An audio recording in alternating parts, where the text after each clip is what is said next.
Let's go ahead and get started. Hello and welcome to session 6. My name is Sujata Patel and I am on the VCP Scientific Conference Organizing Committee. I'm here to introduce our speakers for this session, which is on gaps in current research areas. We have Dr. Eddie Lee, who is the Associate Professor in Pathology and Laboratory Medicine at the UPenn Perelman School of Medicine, and we have Dr. Michelle Arkin, who is the Department Chair and Professor in the Department of Pharmaceutical Chemistry at UCSF, and they will lead this discussion about gaps in current research areas. I welcome Dr. Arkin and Dr. Lee. Thank you so much. So we're hoping to just give relatively short presentations, and hopefully we'll have a discussion and involve everybody at home. So my name is Eddie Lee. I'm at the University of Pennsylvania. I'm a neuropathologist and also run a research lab as well. And I'm relatively new to the VCP field, and so I'll just try to summarize my view of what's known and where some gaps are. And so I think Michelle will highlight some more of the biochemistry, and we've seen some of this in this conference, but I just wanted to highlight this paper where again, we know that compared to the wild type protein, that when you have these MSP mutants, that there is an increasing ATPase activity. And I just feel, the function of VCP is not to burn ATP, it's to engage substrates and unfold them. And so on the y-axis here is actually trying to measure that unfolding reaction rate with an artificial GFP substrate. And there isn't a great concordance here, although the MSP mutants are apparently a gain of function in terms of unfolding. But I think it's important to consider function broadly defined and not limit ourselves to ATPase activity. And so most of what I'll concentrate on are physiologic phenotypes in various experimental models. I think this is an important paper that's been highlighted multiple times in this conference, where Drosophila models of MSP, so the RH or the A232E mutation, do have a phenotype, and here I'm just highlighting that they accumulate ubiquitin P62 and TDP43 protein. What's important is that they did a nice job of mixing genetic models with pharmacology, and if you use VCP inhibitors, that ameliorates this effect.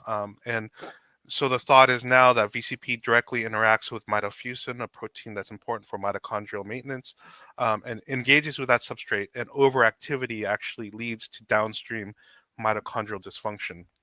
Just to highlight that many years before this, there was already a link between VCP and mitochondrial function. The take-home message here was interestingly that VCP mutations are a loss of function. And the reason is that the knockdown of VCP has the same physiologic effect on mitochondrial function as the MSP mutations. And so I highlight these just to show you that there's this Goldilocks effects here, where too much or too little can actually lead to the same downstream physiologic effect. So the proximal function, for example, in mitochondria being mitofusin, might indeed be a gain of function, but the downstream physiology is actually similar if you have a gain or a loss of function. And we can extend this not just to mitochondria, but to the endosomes, lysosomes, and autophagosomes. And some of this work has been presented already by Hemo Meyer and Alyssa Johnson and others.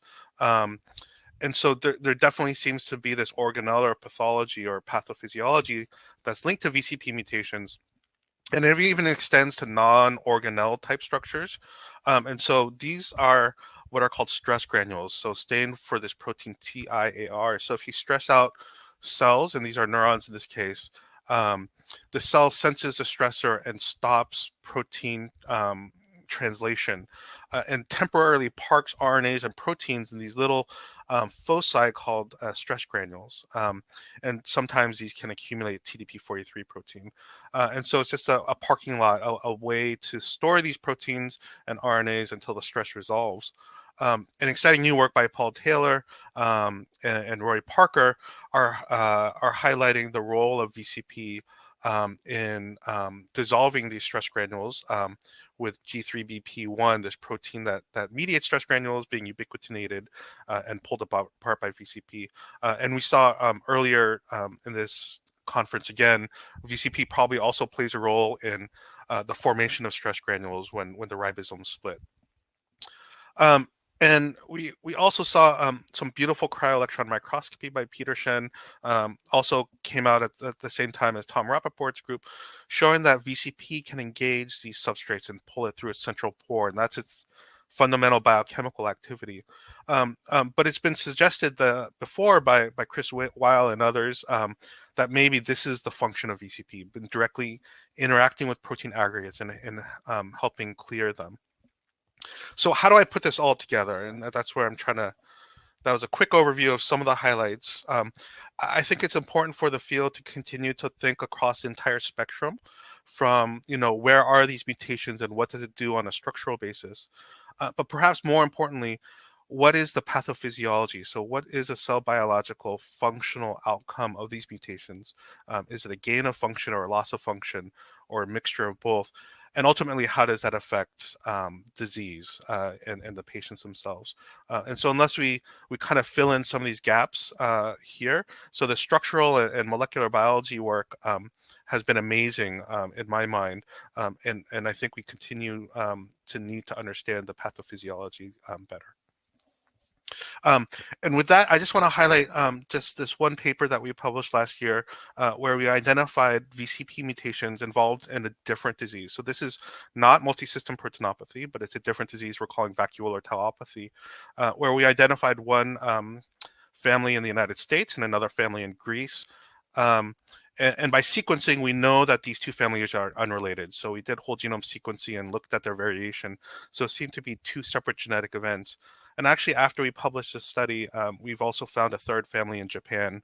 And being in Japan, it seems highly likely that this is a separate family as well. And in all these cases, the families have a very strong history of frontotemporal dementia. There's no bone disease, there's no muscle disease at all. And what we saw histologically in the brain are abundant vacuoles here that almost looks like prion disease, and abundant accumulation of tau protein. So this is a different protein that aggregates. These tau aggregates are very similar to what we see in Alzheimer's disease, and we didn't see TDP43 or the other proteins in this brain. Other distinguishing factors. So this is another patient where we get tau accumulation in the frontal lobes done by this tau PET scan overlaid by MRI. But also by MRI, if you have a high Tesla scanner, you start to see what's called this cortical ribbon sign, which is a sign of that vacuolization of the cortex.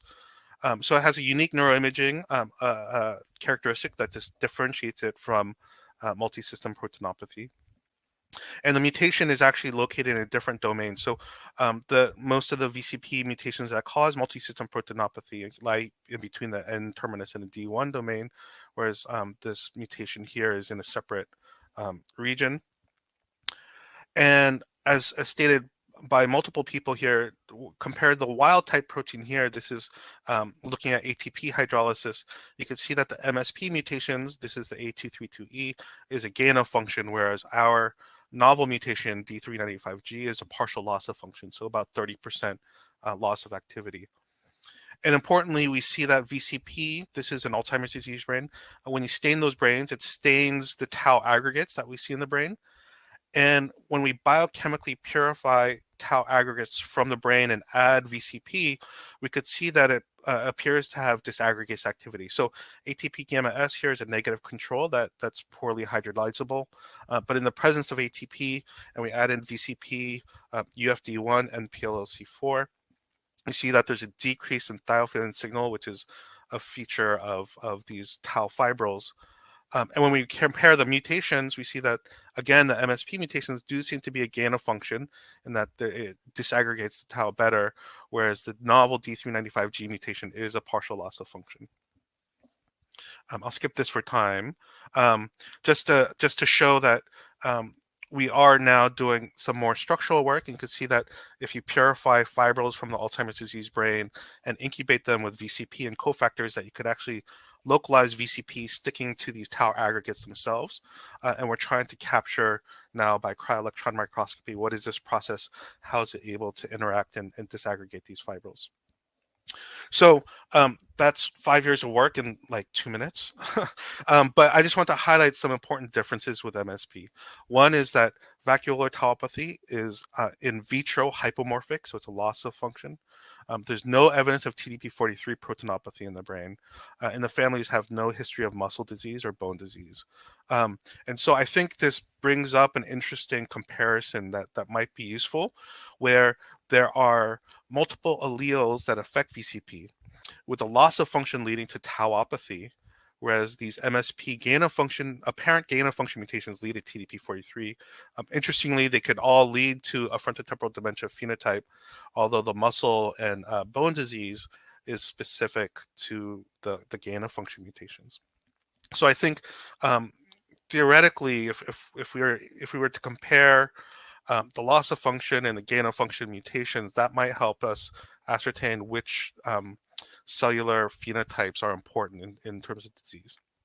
And towards that end, I just want to highlight this paper. Just came out recently by Chris's group, showing in pretty elegant studies where you have these VCP mice, but also with a loss of function allele by fluxing the other allele, that it appears that in mice, the MSP mutations appear to phenocopy a loss of function. And so here I'm just highlighting the accumulation of autophagosomes and lysosomes, but there was also data on TDP-43 and neuron death in that paper as well, suggesting that pathophysiologically, VCP might be a loss of function.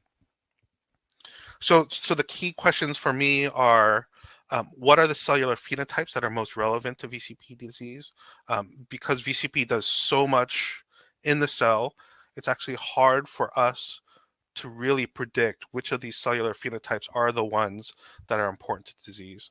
And the way science goes is we typically study the processes that are interesting to us or that we happen to stumble upon, but those might not be disease relevant, and we just have to keep adjusting our research program to be focused on the human disease.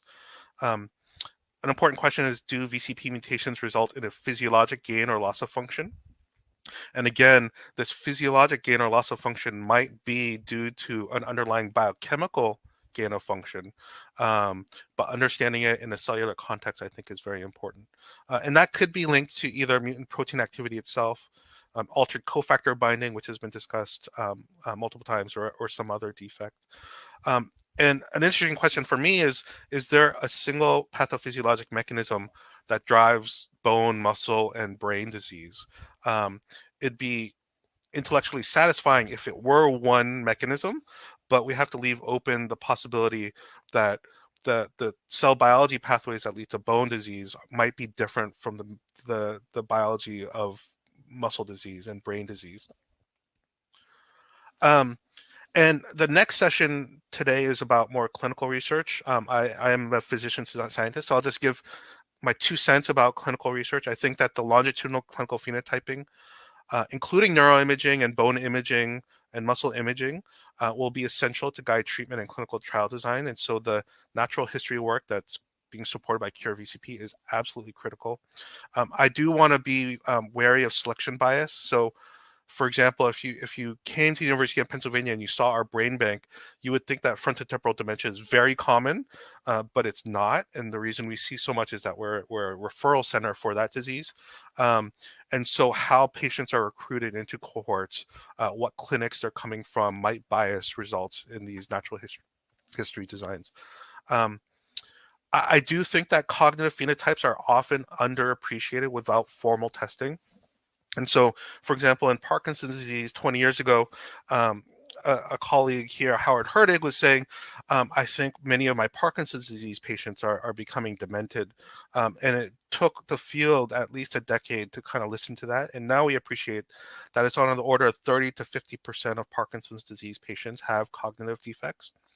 And the same story for ALS. I'm old enough to remember conferences where ALS clinicians would stand up and say, my patients do not have cognitive defects. And we fast forward now, we know that up to a third of ALS patients do. And even the journal is now called ALS and FTD to reflect that there's a high penetrance of cognitive defects in ALS. I do want to advocate for a collection of DNA, biofluids, and tissues because biomarker development needs to go hand in hand with therapy development. And lastly, basic research is key to breakthrough therapies. So I'm reminded 15 years ago, there's a paper by people here at Penn, Carrico, and Weissman, and they were just trying to figure out why does RNA incite an inflammatory response when you inject it into people or mice. And that actually was not funded. Carrico was not able to get funding from that, and so she left. Eventually joined a company called BioNTech, and that was the basis for RNA vaccines, which we all know now. And so that couldn't have been done without those basic research initiatives only 15 years ago, which is pretty remarkable. So just to highlight, there are many, many people who support our research. Nabil and Jess were graduate students in the lab who are working on that VCP, vascular tauopathy, and Ben Creekmore is doing similar structural biology work. And so I just wanted to make sure I left plenty of time for Michelle to present and for all of us to have a chance to have a good discussion. Right. Thanks, Eddie. Okay. I am, all right, great. Okay, are you seeing it appropriately? Looks good. Okay, great. So just to follow on what Eddie's saying and what was said earlier today, I think the field is coalescing on the more we know, the less we understand. Why do mutations in VCP cause disease? So we start with wild type protein, mutant protein, at least the ones that we tend to study, stabilize this up state of the protein rather than this down state of the protein. And this mutation, this point mutation, leads to this complex multi-organ disease. Okay, so looking at that in a little more detail, here is the protein. These are iterative cryo-EM structures showing when you have different nucleotides bound, you have different conformational states. And I don't know if you can see this little red residue here is 155, R155, so a hotspot for VCP disease mutations. And there they stabilize that up state or the ATP-like state, which also happens to be more catalytically active in terms of ATPase activity. And as Eddie showed, is associated with, but not totally in agreement with the ATPase activity, also is a higher unfoldase, okay, in vitro. So these purified biochemical assays often has higher unfoldase activity. So this unfoldase activity means that the protein doesn't sit by itself, but these up-down domains, the N-terminal domains shown in purple here and shown in white here, bind to other proteins. The C-terminus also binds to other proteins. So there are these protein-protein interactions that we call adapters or cofactors. Here's an example of one, MPL4-UFD1 shown in green, shown in red and orange. And then there are substrates. So the substrates are these proteins that are being unfolded, like this yellow peptide that's being funneled in through MPL4-UFD1 through the core of the protein. So huge increases in our understanding of the biochemistry.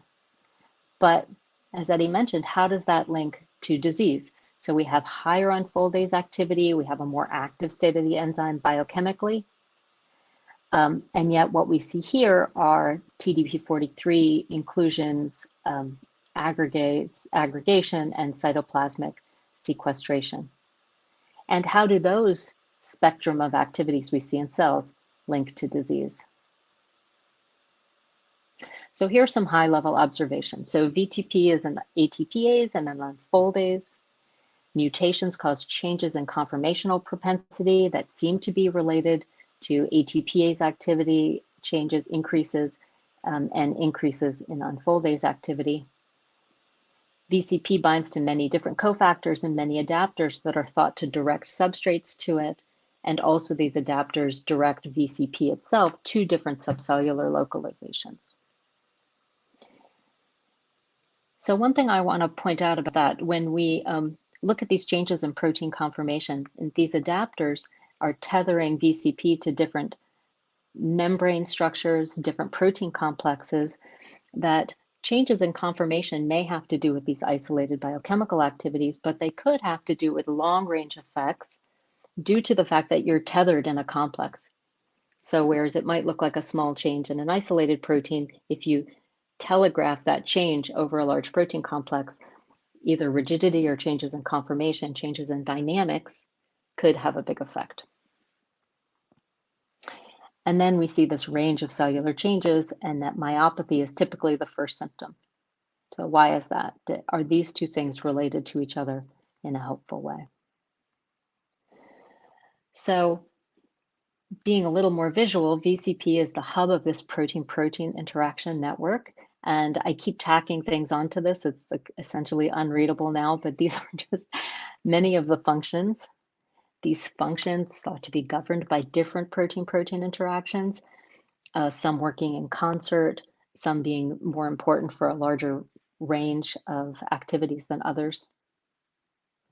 And also, just because it's not on here, I want to remind everybody that, as we heard yesterday from Hemo, that it's also a cytoplasmic segregase. In other words, VCP, it acts on all of these membranes, but it also acts to remove proteins from protein-protein complexes to allow different subunits to swap in and out. And so it has big effects on signal transduction as well.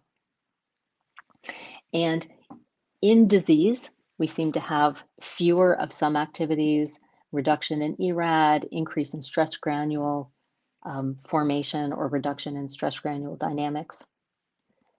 And therefore, do we need to go back to these protein-protein interactions to understand how this mutation causes these changes in these different functions that are acting through these protein-protein interactions? Or is it simple? Is it really? It's an unfoldase. The reason it looks complicated is because we're looking at it from the standpoint of these biologies instead of looking at the standpoint of the unfoldase. So for example, if you looked at the proteasome in this way, you would say the proteasome is so confusing, it does all of these different things, but really it just degrades proteins. Okay, so if we say it's actually simple, it just degrades proteins, then what's really important is, do mutations give us more binding to certain adapters, less binding to certain adapters, binding to different adapters? Or the substrates. Are we getting binding of more substrates, binding of fewer substrates, or binding of different substrates? So some evidence that we go back to that it's not such a simple disease, that we have both gains and losses of function.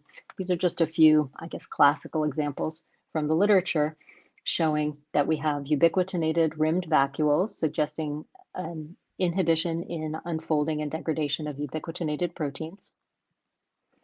But some proteins are more highly degraded, so that activation of unfoldase function that you see biochemically is recapitulated for at least some targets here, mitofusin 1 and 2.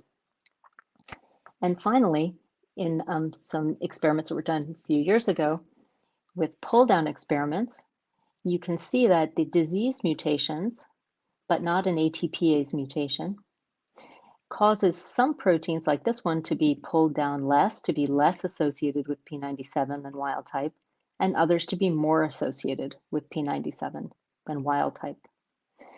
So maybe we don't have a loss of function or a gain of function, but we have a rewiring of function due to a rewiring of protein-protein interactions in this network. So we looked at this biochemically and showed that it is true. If you have VCP in an up conformation or in a down conformation, we're making protein-protein interactions with this purple ball, that some adapter proteins bind more tightly, this is a KD, so small number means binds better, more tightly to the up state than to the down state. Other adapters bind more tightly to the down state than to the up state, and others don't care. Okay? So this gives you the idea that perhaps you are rewiring this network, that some proteins bind better, and so you get more of that function, some bind worse, and you get less of that function. It's very unlikely that that's perfectly true, that that's the answer, but that does take us down a direction of thinking about a misbalance of protein function. So why do mutations in VCP cause disease? Do we have a gain of function at the protein level? Then why do we see an apparent loss of functions at the cellular level? So we don't purely see an increase in all functions. We see what looks like at a cellular level, a loss of some functions. Do we have a loss of function at the protein level? Well, if that were the case, then deleting the mutant protein wouldn't help us because we already have a loss of function from that protein. Or what if the mutant protein mucks up the function of the wild type protein? For example, since it's a hexamer, if the hexamers are integrated with each other so that you have now heterohexameric proteins, or by some other mechanism, you have an actively, the mutant is actively making the function of the wild type worse. So I think that's something that we keep thinking about. Or going back to this idea that the mutation causes an imbalance in functions because the protein is complicated, has a complicated set of protein interactions and substrates, and some will be differentially affected by mutation. So all this together makes us wonder, what is the target activity profile that we're looking for? Do we want to inhibit the D2 ATPase? So we saw some talks this morning, poster presentations that I thought were it was very helpful to see them all together. In some cases, you see that it does help to inhibit the enzyme. In some cases, you see that it doesn't help. So how do we bring all that into alignment? And then a couple of other insights from the conference. So this is one insight from the conference, a couple of others just to bring to mind. P47 co-binds with multiple adapters. Okay, and we've seen this in other studies as well. So is it possible that mutations alter multi-protein complex function? That simplified picture that I showed of maybe it binds better to this and worse to this is just a teeny piece of the story, because really these proteins are binding to each other in multi-protein complexes. And so it matters what range of adapter proteins you have bound. P97 as a platform, a hexameric platform for adapter protein binding. Also, we see that some VCP functions are bidirectional. So for example, it's involved in the formation of agrosomes and the dissolution of agrosomes. It's formed in the formation of stress granules and the loss of stress granules. Insofar as that's generally true, perhaps what the problem is we have a dynamics problem versus a gain and a loss problem. We have the cell can't respond, the enzyme can't respond to changes in cellular state. And finally, all this comes back to something that Donna mentioned earlier today. Do we want allele-specific modulators? So chemical equivalents to a gene knockout of just the disease mutation allele. And this makes me think of something of both. So Jerry Mandela is working on this idea clinically, and Alyssa mentioned it too, that she sees changes in localization of these mutations. So maybe all the things we're looking at biochemically are not necessarily the key point. The key point is that these mutations change the localization of the enzyme. So it can't get to where it needs to go. So we mentioned the development of chemical tools earlier today, and how the protein acting like this complex molecular machine allows us to try to manipulate it in multiple different ways. And because it was already discussed this morning, I won't go through it again, but just to point out that VCP inhibitors can show different phenotypes. Most of them inhibit ER-associated degradation and stimulate the unfolded protein response, at least in some contexts. Others, some modulate autophagy, Golgi reassembly, other activities. And then there are also ND1 binding ligands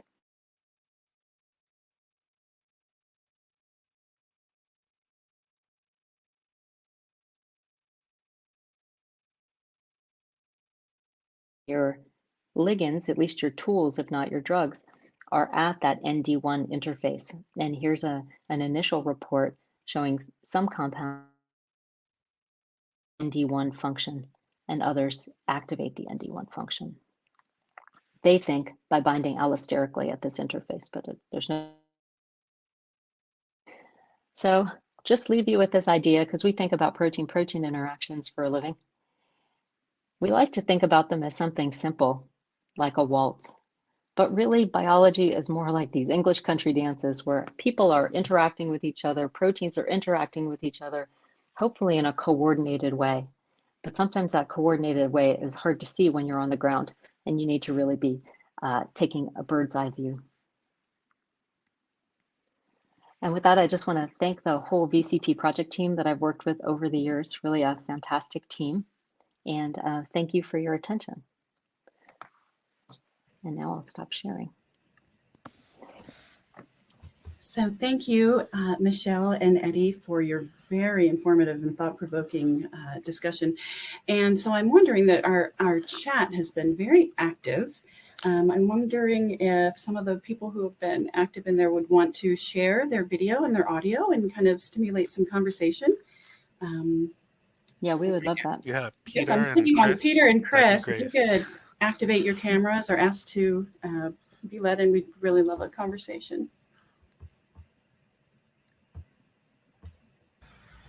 Good, plus it's easier than trying to read the comments and also pay attention. I feel like I'm being punished for being engaged. I guess I'll start really quick. I guess, you know, when I think about the disease mutations, I think a lot about the genetics and how the genetics has really told us a lot. And so I think Eddie's points about how there may be mutations that might cause different phenotypes is important. But I also think that we need to think about what features happen in the mutations that are unified across all the mutations. And so ATPase activity is not necessarily elevated with every mutation. Sui Fen and I reported 2 mutations. Granted, one was in a patient with CMT, the other was in a patient with a mild muscle phenotype that had normal ATPase activity. But we're looking at, you know, if you look through, and I know this well because we recently have been trying to find this out, there's only been maybe, you know, 9 or 10 mutations that have really been looked at. In fact, in Eddie's paper, he doesn't even name the mutation; he just says MSP. And so I mean, I think my point is that not all the mutations probably have an increase in ATPase activity, and not all of them probably have an increase in foliage activity. And so to claim that as a hyperactive mutation and unify that just seems hard to me. I don't know.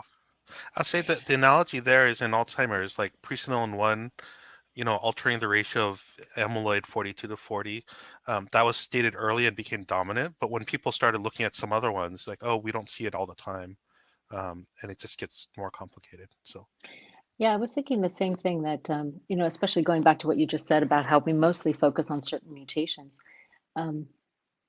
Is that really, I mean, there are some mutations that really disrupt the hexamer, you know, or that are not at that ND1 interface. And so, yeah, are they really different diseases somehow? Or are they really telling us that what we're looking at is an observation, not the right function? And so that's where I would say really deep phenotyping of individual patients with individual mutations can really be helpful, which and deep phenotyping meaning muscle biopsies, you know, imaging on everybody to really understand, are they different diseases that everybody has, or is it really the same similar disease? And that's hard to do. Indeed. Eddie, I appreciate your earlier comment that, you know, the function of VCP is not to burn ATP. And I can say that from a biochemistry standpoint, one of the limitations that I perceive in the field is that we don't really have great assays to probe other known functions of VCP. I mean, we have binding assays, we have unfolding assays, but you know, those assays have to be fine-tuned and optimized to the point where you're wondering, you know, how much physiological context do you lose when you start performing these assays. And so I think there clearly is a big disconnect between, the in vitro experiments that we run in the lab versus more cell biology-based experiments.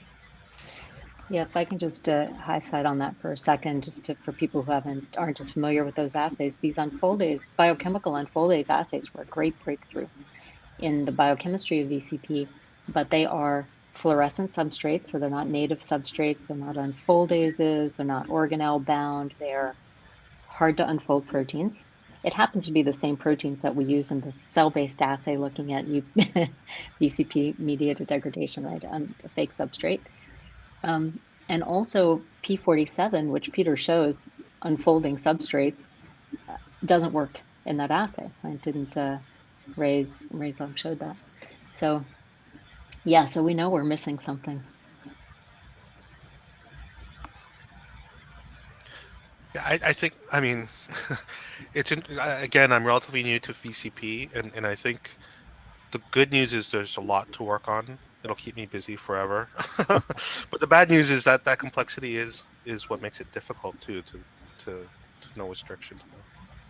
I would say one thing as someone who sees these patients is the phenotypic variability, which is the hallmark of the disease, really makes genotype-phenotype correlations really challenging. And so, it's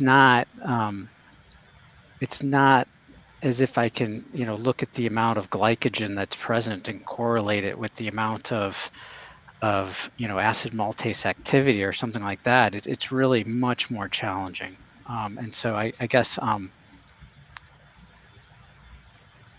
that makes it unique. And also with these patients having seen, I know Virginia talked about this, is even within the same family, not having the exact same phenotype. A patient, I'll never forget the first family I saw where I was a resident, and I'm in the ADRC seeing a patient in the dementia clinic, and later in the year I'm seeing somebody with muscle weakness who's his cousin in the muscle clinic, and completely different diseases, but from the same family with the exact same mutation. Yeah, the modifier screen study was really interesting. Hi everyone, that was a really nice session. So I'm just thinking about how we can try and determine these sort of multi-protein complexes from cells. We're really interested in this, but I'm thinking back to Ray's work, Ray Deshays, where he showed that when you lyse cells and start looking at these VCP interactions, you get this really rapid adapter mixing and post-lysis. So, we're interested in looking at what happens to the interactome of P97 when you have these disease-relevant mutations, but I'm really cautious of starting those experiments because of this adapter mixing problem. And I guess one way to get around that is with some sort of cross-linking experiment, but I'm curious to see what you guys think about all of that. The other two things I've thought about is whether like super resolution imaging might help in identifying these insights. I mean, like Peter, I really appreciate that you try to isolate endogenous complexes, right? Which is a step forward. And the other might be cryo-electron tomography, where you might be able to capture them in situ. But VCP is so abundant that I don't know, staining wise, it's everywhere. So like, will you be able to isolate individual complexes or get that resolution? Is going to be very difficult. Yeah. So, sorry, go ahead, Michelle. No, please. So we recently collaborated with Johannes Walter. The paper is not out, but looking at how P97 disassembles the NCM, the helicase after DNA replication is over. And he has some really beautiful work from Xenopus studies showing that the adapters really sort of stimulate or allow cooperativity in identifying substrates and unfolding them. So, just UFD1 NPL4 is not enough. Just UBXD7 is not enough. You really need to have this, at the right place, at the right time, this complex to form to get efficient, either extraction or unfolding activity. So, so to Eddie, to what you said, it would be really cool to sort of look at in situ, like, if you have UBXD8, UFD1, NPL4, and P97 on the ER membrane, what does that look like in terms of adapter unfolding? I think that would be really cool, and that's sort of what's missing. Yeah, maybe we need some proximity assays, like a really systematic way to link energy transfer dyes to all of the adapters and sort of mix and match them all. That's a big body of work, but yeah. What we're Yeah. trying to do is multiplex all of these cell studies that people are doing, different phenotypic studies. You know, people tend to approach it from a agrisome biology or ERAD biology, and rather than a VCP biology. So if we multiplex those, can we find compounds or conditions that modulate multiple phenotypes and in tandem? Michelle, you brought up a really interesting point, which was there's so many functions we're finding with VCP that it's involved in initiating autophagy and the autophagosome membrane. It's involved in lysosome autophagosome fusion. It's involved in ERAD, but it's also involved in sensing the ER stress, as Molly showed yesterday. It's involved in making a stress granule. It's involved in dissolving a stress granule. And these phenotypes are in some ways, if you look in a cell culture system, the exact opposite. Like if I were to look at LC3, for example, autophagosomes, are they not made? Are they made more? It makes it very challenging. And so I think that's one of the issues is, as you said, these bidirectional issues. And it actually makes a lot of sense about what VCP is doing. VCP is really involved in homeostasis, probably has evolved over, millennia for homeostasis. And so it's involved in kind of balancing. And so I think it makes it hard. Too much, too little, I think maybe make the exact same phenotype. Mm-hmm. Yeah, he showed some of that too. And then also what we're looking at in cells can be pretty subtle. So some of the papers show that you mess up agrisome formation and dissolution, but you get aggregation. So these inclusion bodies are biologically different, but they look pretty similar. They look like dots, fluorescent dots. So we can be easily led astray too, I think. And what you're saying is right, it's homeostatic and it's just degrading proteins. So it's degrading proteins that cause the agrisome to form. It's degrading or unfolding proteins that lead the agrisome to dissolve. And so it must be these extra adapter proteins, these extra contexts or combinatorial contexts that allow it to fine tune that suite of functions.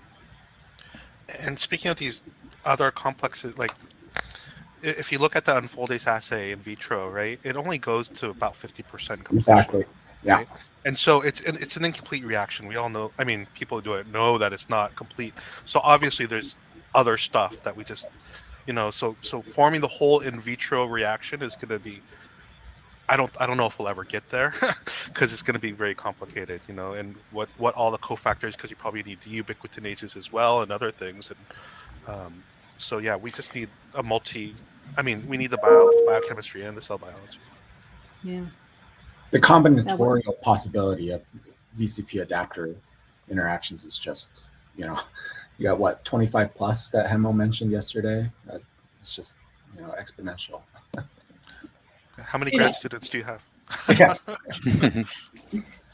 I have a question. I think it was actually asked in the chat in this session about cell type specific differences for adapters. We've sort of run into this just, I guess, anecdotally. We were looking at stress granules, and we find that in different cell lines, there are different adapters that are recruited to stress granules, and it's very cell line specific. So it makes me really wonder about, I think there is definitely a broad use for these sort of U2OS, HeLa cell lines in all of these studies, but I do wonder, if you looked in a neuron or a muscle cell, what's really the relevant thing that's going on? Because we see very striking differences in adapters that go to these stress granules in different cell lines. Yeah, I think that's an excellent point. And also because I think about why, when you have this pleiotropic protein and it's in all cells, why do you just get certain cells being affected? And why when you're 40 or 60 instead of when you're born? So this does, I think, speak to it being maybe kind of a subtle misregulation that takes some time to evolve, or some developmental, there's something else to it. And what you're saying about the different cell types also leading to different, taking different adapters or having different functions, they're also going to have different sensitivities. Mm-hmm. So mitochondrial dysfunction might be much more sensitive, and muscle cells and neurons might be more sensitive to mitochondrial dysfunction than rapidly dividing cells. Yeah, I also think, so we think a lot about tissue-specific functions, and it may be that, we're thinking, oh, it's mitochondrial sensitivity. It may be that VCP has an entirely new role in neurons or something, or it has an entirely, that's unrelated to existing what we see in tissue culture cells. So maybe what, in muscle, it's involved in something that's really only selective for muscle. So I think that's another interesting point. Yeah. Especially now that we're finding more and more roles for VCP.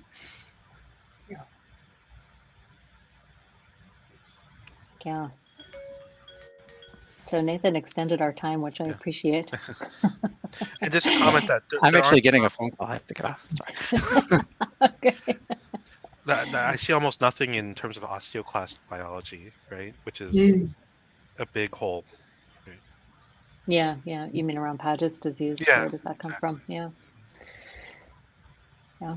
I pretty much just told you everything I know about osteoclasts just now. Well, this has been an amazing session. Thank you so much, Michelle and Eddie. I love seeing all the gears turning and the interaction, and it just provides so much hope. Thank you. So as this session concludes, I'll just remind you to go ahead and leave this meeting and click on sessions to access the next one. And our next one is getting started without a break, and it's going to be on current clinical or gaps in current clinical care. So thank you again for joining us for this session, and this session is now ended. Thanks, everybody.